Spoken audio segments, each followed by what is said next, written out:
তাওহিদ হৃদয়কে খেলানোর জন্য নিয়ম পাল্টালো বিসিবি। হ্যাঁ, ঠিকই শুনেছেন, চলুন বিস্তারিত জেনে নেওয়া যাক।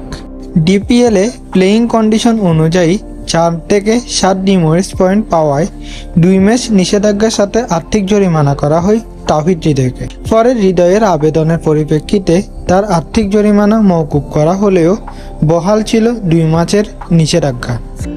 অবাক করা বিষয়, জানা গেছে শাস্তি কমানোর কোনো সিদ্ধান্ত হয়নি, বরং হৃদয়কে খেলানোর জন্য অবিশ্বাস্যভাবে বদলে ফেলা হয়েছে খেলার বাইলজয়ী।